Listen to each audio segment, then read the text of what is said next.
Welcome to the Voice of Retail podcast. My name is Michael LeBlanc, and I am your host. This podcast is produced in conjunction with Retail Council of Canada. Jim Fielding's dynamic career has spanned senior leadership roles at top global brands including Disney, DreamWorks, and 20th Century Fox, anchored in an experience and an early career at The Gap, Land's End, and as CEO of Claire's Stores. He joins me in an exclusive interview to talk about his new book, All Pride, No Ego, a queer executive's journey to living and leading authentically with leadership, retail, and life lessons you need to hear. Let's listen in now. Jim, welcome to the Voice of Retail podcast. How are you doing this morning? I'm great. Thank you so much for having me. Well, thanks for joining me on the mic, and listeners will hear my voice is a little different.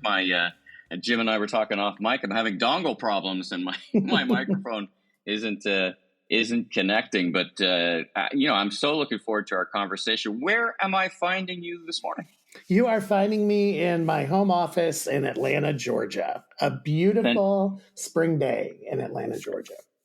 Fantastic. I was having dinner with someone last night who is from Atlanta, and they were telling me about a real estate development program that was kind of like the High Line in New York, where there's what was it called? The Ponce. There's Ponce City Market and Krog Street Market. We have two.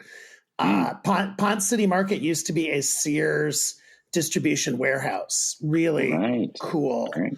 And Krog, I'm not sure what Krog was before Krog Street Market, but it's one of the things I moved to Atlanta. It'll be 3 years in May. And one of the things I loved about moving here is there's some exciting retail in the city and specialty retail, like still that kind of mom and pop curated, edited stores, little shopping areas. It's a retail friendly city. It's not really the topic of our talk today, but this revitalization of downtowns or downtowns struggling with the post-COVID reality of work from home is really challenging downtowns to be more than just a place where office buildings are, right? So the savvy downtowns, as you say, the independent merchants are just so important to all of the cities, and it's a bit of a struggle. But so I'm glad to hear Atlanta. It was a great discussion. So glad to hear you're from Atlanta. All right, well, listen, we're going to talk about your book, All Pride, No Ego. But I want to know a little bit about you first. Like, who are you? What do you do for a living? Talk about you're steeped in retail and a whole bunch of other amazing things. Tell us about your personal professional journey for a bit. Sure. I mean, I was born and raised. I'm a proud Midwesterner, born and raised in Toledo, Ohio. Went to Indiana University, graduated with a degree in political science and business, and then really was on that kind of 1980s, 1990s traditional retail path. I went through the executive training program at Dayton Hudson Department Store Company in Minneapolis. So I got my department store training. Then I spent 9 years at The Gap working under the leadership of Mickey Drexler, which I always say is like getting an MBA in retail. I mean, the heyday of The Gap. And I did a stint at the J. Peterman Company, famous from Seinfeld, and then went to Land's End because the big catalog and online company in Wisconsin, because I wanted to learn direct marketing. And then I got recruited to Disney. And so really the first half of my career, I would say, was very traditional retail. The second half was always retail and consumer products, but in large media and entertainment companies. I was at Disney for almost 12 years, including 4 years as president of Disney Store Worldwide.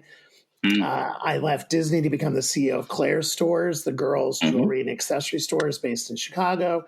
And then went back to LA to do DreamWorks and Awesomeness TV, and then ultimately ended up at 20th Century Fox. And in a weird Lion King Circle of Life moment, Disney bought 20th Century Fox, and so I was out of a job, and it was literally it closed about 6 months before the pandemic, and I was kind of taking a sabbatical because I'd been through 2 major mergers and acquisitions in 5 years, and just wanted a break. And then the pandemic came, and so then I completely shifted gears. That's when I left California, moved here, and started working.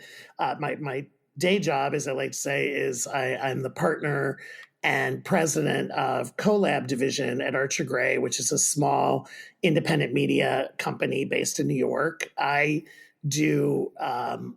work on all of our branding and marketing for our projects, but I also do consulting and advising for clients through there.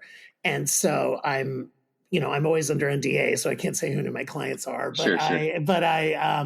I'm working with 3 clients right now in the experiential retail space. So it's keeping me fresh. I love retail. And then the book was kind of it was an incredible project. And I mean, it wasn't really a side hustle because I didn't see it as, changing my life, but the reaction to the book has changed my life. And so I'm starting to spend more time, not necessarily on a book tour, but I'm doing more corporate speaking, company advising, really diving into authentic leadership and what it means to manage authentically and live authentically. And so I'm really enjoying my life right now because it's a big variety.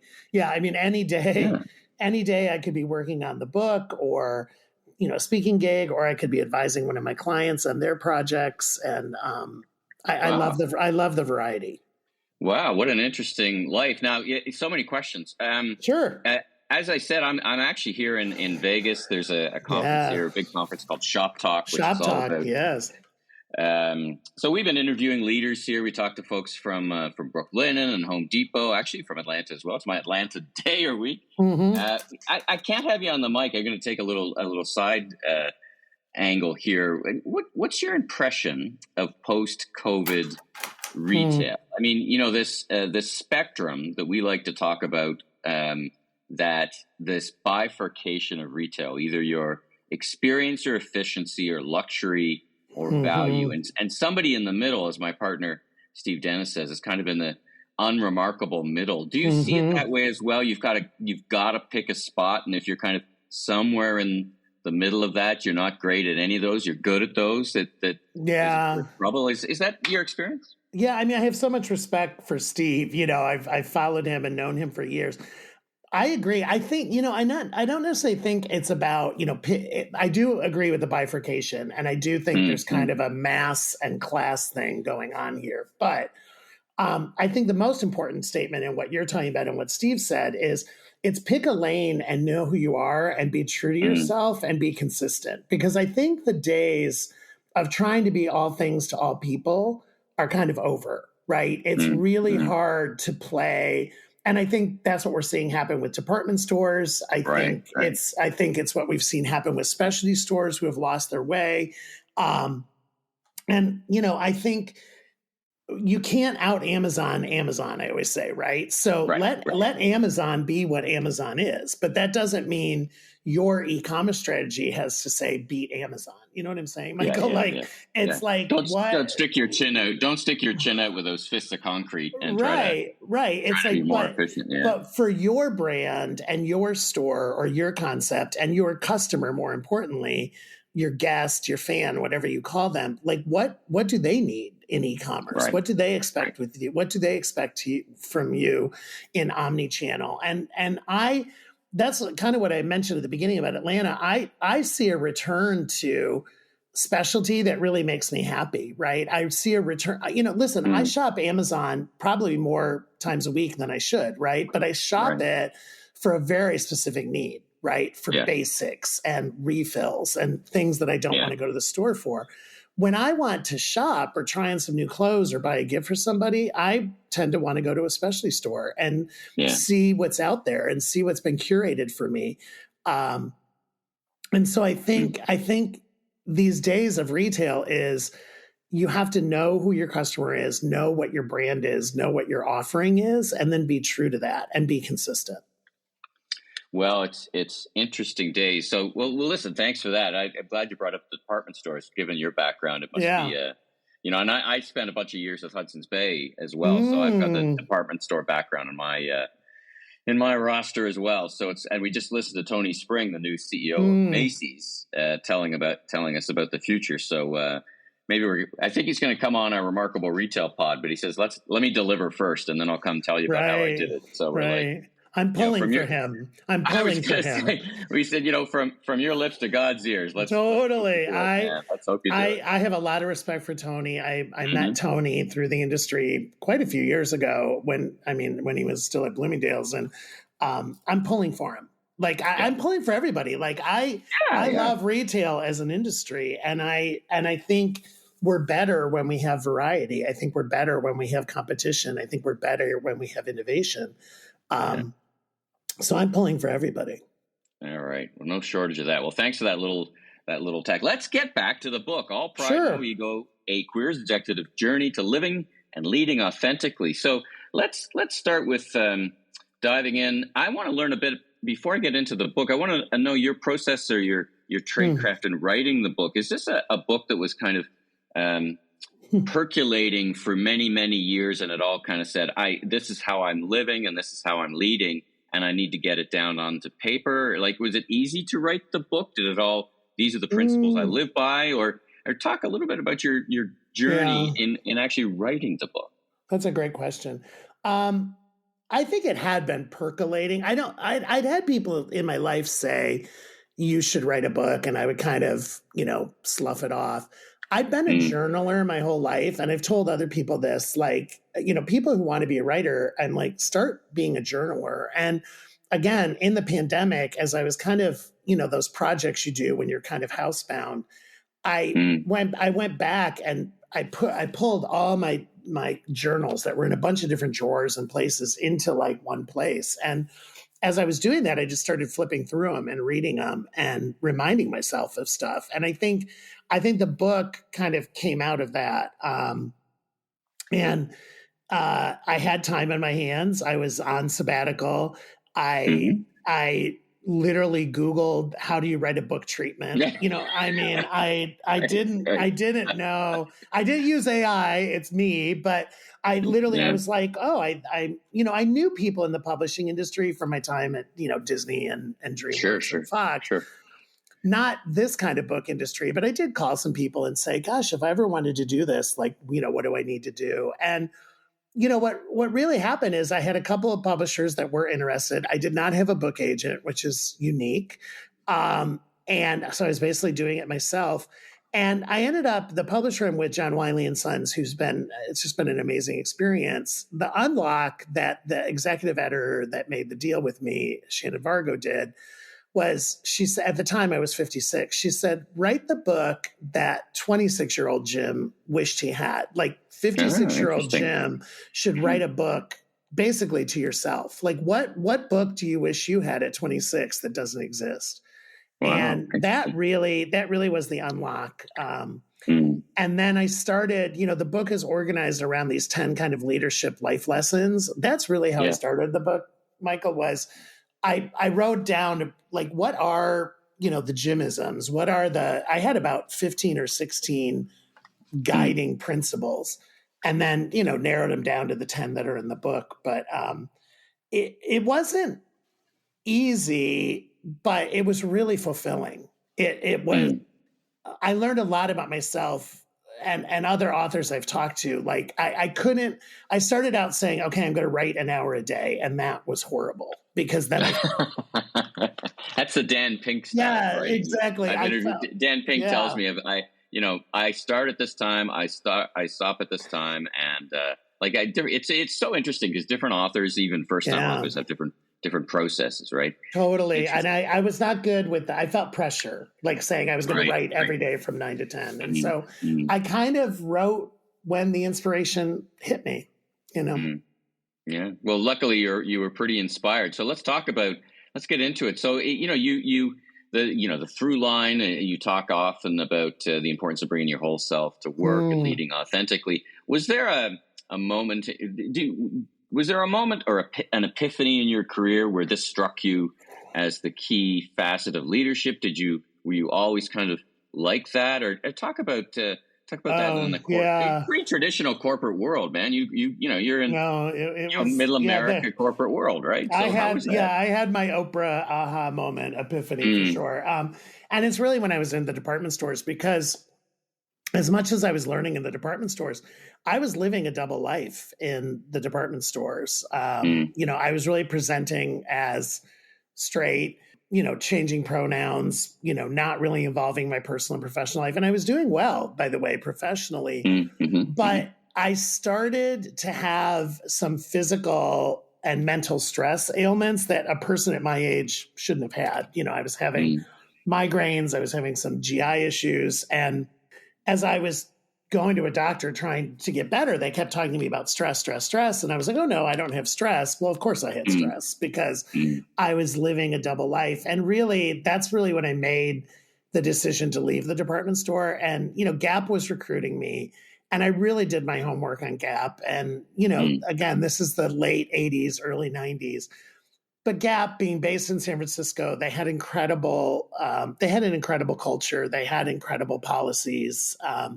It was just a very exciting, dynamic company. And I think that was my aha moment, was when I interviewed for the Gap, and I probably had 5 or 6 interviews. I interviewed to be a district manager in training.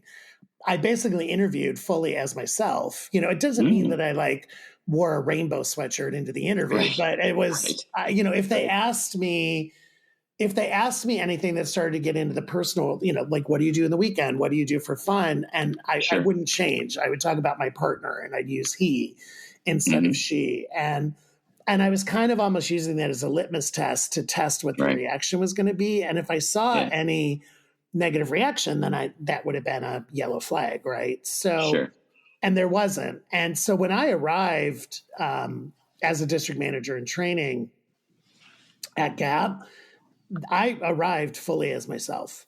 And I think my career took off at that point. I read about it in the book because I was bringing all of me. Like they were getting the full version of Jim. Right. Fantastic. And you're right about the Gap. I worked for Levi's, also based in San Francisco for a bunch of years. We traded a ton. A lot of people went back and forth between those two companies. Again, a really good culture. Levi's is a really good culture. And I loved my time at the Gap. Like I said earlier, it was like getting an MBA in retail. Yeah. And Mickey Drexler's still giving out those degrees too. I just listened to him on another podcast, so I can't listen to him enough. Now, you've had, your career trajectory was from there, just was fantastic. So, as you said, big iconic brands, big leadership positions. As you worked in these diverse environments, how did it shape the lessons that you share in the book? I try to share, in the book that I did have an amazing career. I took some lateral moves, which I encourage people to do. I wasn't always getting promoted and taking on more responsibility. I was trying to learn every day. Sure. I was blessed to work for some amazing bosses and mentors.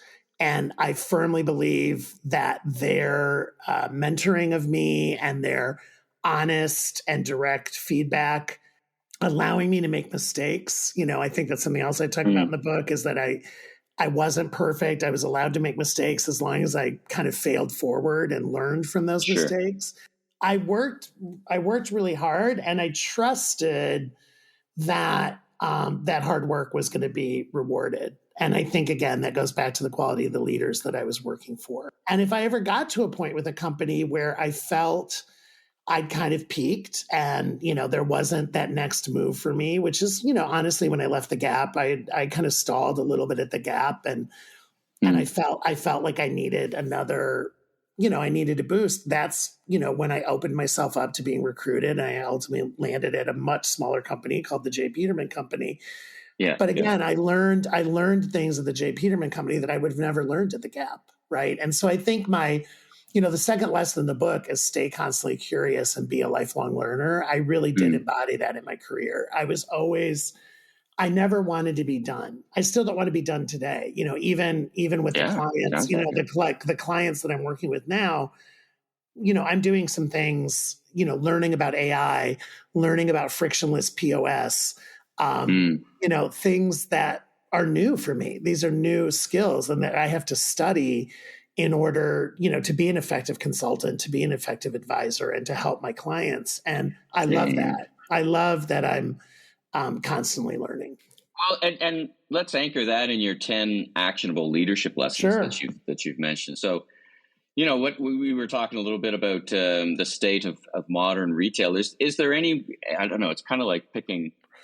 They're all great, I'm sure, but is there any one or two that stand out as listen? If you don't, for whatever reason, think or do the others, these are the ones that are kind of like. Sometimes Steve and I talk about table stakes versus differentiators. These you got to do, but these will make it your life, your career, your leadership materially different. Any of those out of the 10 jump out at you? Yeah, I mean, I think the first one, which I intentionally put first in the book, it's control the controllable, but leave space for the possible. I think that is retail 101. I think retail is detail. I mean, all these cliches about retail, but retail is detail. I think I always say that I never wanted to be a victim of the change, right? I never wanted to be sitting there and saying, "Oh, poor me, Amazon stole my business," or the traffic left the mall and blah blah blah.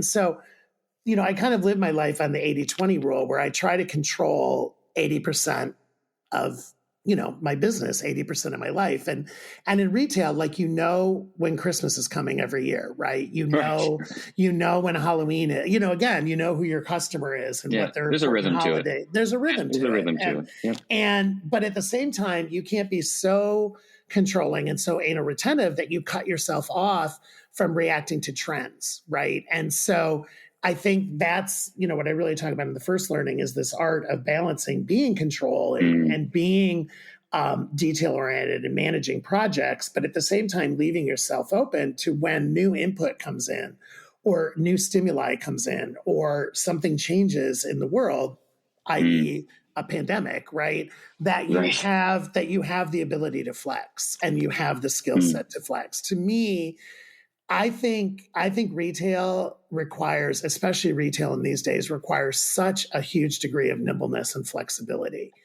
I think the other chapters or the other learnings in the book are more about also knowing yourself and knowing what your mission and vision is. Because again, I think that applies to retail. It's like, why does your retail brand exist? Why does why does the world need your store? I used to say that when I was president of Disney Store, Michael, all the time, and Disney still says that. I used to say all the time, there was nothing at Disney Store that we were selling that was filling a basic need. I mean, let's be clear, right? You to survive, you don't need a princess costume, right? But what we were doing was selling a wish or wish fulfillment or magic or a gift or a present. And when you think about that everything in your assortment has to kind of stoke that magical emotion, it becomes a really important filter in how you design that product, how you source that product, how you price that product, how you market that product. And I think that's really, really important, right? Because to me, I admire retailers who literally are playing the price game, right? There's some people who are really, really good at the price game, the mass game we talked about earlier. That's not me. I have so much respect. I have friends that work in that mass channel, the dollar channel, the Walmarts of the world. I can't play that game. It's not my particular skill set. I know people that have that skill set and I admire them. My skill set is more on the experiential and a little bit of that, the emotional part of shopping. Yeah. I mean, structurally, we call that discretionary type. Exactly. I'm much more in discretionary, which also meant I also knew when things get tough that my business could be impacted, right? Because discretionary means if mom and dad's budget gets cut, that they're going to pull back, right? And so you also have to be smart enough to prepare for that. I want to pull on a thread here a little bit. This industry, you go to these conferences and there's all these trends and, I'll pick one as an example, like the metaverse, right? So suddenly everybody is talking about something like the metaverse. There's a lot of people with agendas to say, listen, hire me. I'll tell you all about it. It's the next big thing. How did you in your career, and what's your advice about sussing out and processing the difference between, I don't know if I call them authentic or real trends. And Steve and I right away with our experience, we put the metaverse through our filters and we thought it was just nonsense. Yeah. But not everybody did, and maybe I'm sure we've gotten a couple of those wrong. Yeah. How did you approach? I heard about a trend. Is this real? What did you have a process for that? Instinct? Well, I think, listen, and I think what you and Steve have done, like retail and many other industries, to me, is a blend of art and science, right? It's a blend. Right. It's a blend of data and intuition, right? So when something new gets hot, or all of a sudden everybody's pitching you, and I'm old enough, Michael, like I remember when we weren't doing e-com, right? Like I remember when .com started, right? So I think, again, it goes back to my lifelong learner philosophy, is that you've got to, like, I would meet with people. I would take a lot of meetings, right? You got to kiss a lot of frogs to find your prince or princess, right? Right. So I would take a lot of meetings. I would gather data. The other thing is about retail, I would surround myself with smart people who were technical experts in these things, right? And have them take meetings and then almost present papers to, like, teach me, right? Like, okay, teach me about this tool, or teach me about this new technology. And then at some point, I think, again, depending on where you are in the leadership chain, as my mother always used to say to me, that's why they pay you the big bucks. Right. You have to balance that with your intuition and say, and your experience. Like, intuition to me is your gut feeling, but it's also based on your years of experience, right? And you say, this is applicable to me, or this is not applicable to me, right? The metaverse, for example, may be applicable if you're like a gaming brand, or your target customer is gaming, the gaming industry. The metaverse might be really, really important to you. Yeah. Or if you've got a young, right? Or you've got a young brand, like if you got a young brand that's very youth focused, PacSun, Abercrombie, like that. If you're a high end jewelry brand, I don't think it's as applicable to you. It doesn't mean you can ignore it, but I think so. Again, I would say my advice is gather the data, take the meetings, use your team, and then balance that with your gut. And the other great thing about our industry, Michael, is you can test and roll. You don't have to bet the farm. Try some stuff, right? Try some stuff. Read the data. Does your customer respond to this new tool? I mentioned earlier frictionless retail, right? This beyond self-checkout, literally like the Amazon Go stores, right? I have studied those the last 3 or 4 years, because I'm really intrigued by them, right? Really interesting technology. I've studied that a lot, trying to figure out where it's applicable, how it works, how do you merchandise that way. I'm intrigued by the lack of success commercially, right? I think there's an index between how much it costs and how much you can actually do, and we've seen that in different places, and it's fascinating stuff. All right, listen, last couple of questions for you. Sure. You've been very generous with your time. Sure. You've been an advocate for diversity inclusion throughout your career.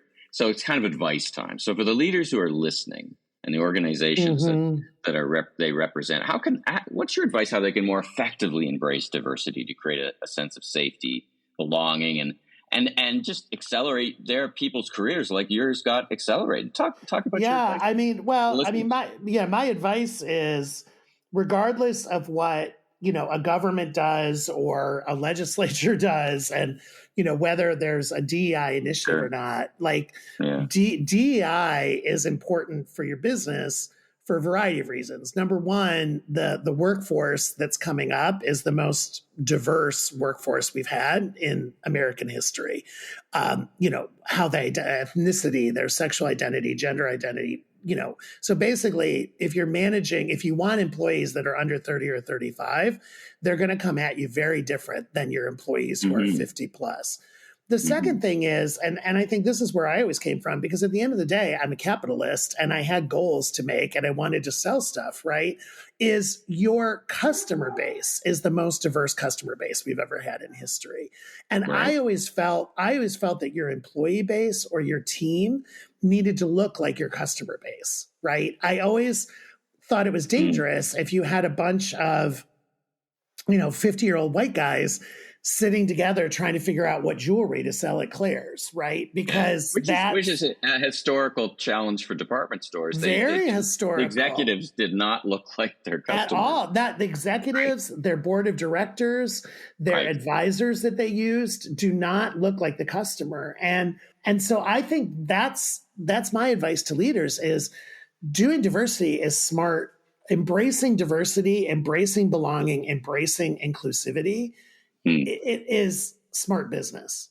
Because if you think you're going to manage, a bunch of 50-year-old straight white people and that your entire team is going to be 50 years old and straight and white, like you're going to be left behind, right? You're not going to be an employer of choice. And I think, I spend a lot of time with this book and this book tour on college campuses. This younger generation that's coming out into the workforce is very aware of a company's standards, principles, morals, and ethics, and they want companies that align, maybe not 100% match what they believe in, but align. Sure. And honestly, where I always come back to, Michael, and I know I'm a little long-winded on this answer, but to me, I have lived and died by the golden rule: do unto others as you would have done unto you. And I think any of us as human beings, we want to be embraced for our full selves. So as a leader, why wouldn't you do that for your team? Well, my guest is Jim Fielding. The book is All Pride, No Ego, A Queer Executive's Journey to Living and Leading Authentically. Jim, if people want to get in touch, how do they do that or learn more? Are you a LinkedIn guy? LinkedIn. They'll find me under James D. Fielding. They can follow me on Instagram at All Pride No Ego, website www.allpridenoego.com. It is me. If you DM me, send me a message. I answer. It's not an AI bot answering you. It is me, and I have loved connecting with people around the world, frankly, and across the United States as I do this tour. Well, Jim, such a treat to talk with you. Such an interesting story, and congratulations on your success personally and professionally. And thanks so much for taking time to be on the Voice of Retail podcast. It's a real treat to talk with you. Complete honor and pleasure. Thanks for tuning into this episode of The Voice of Retail.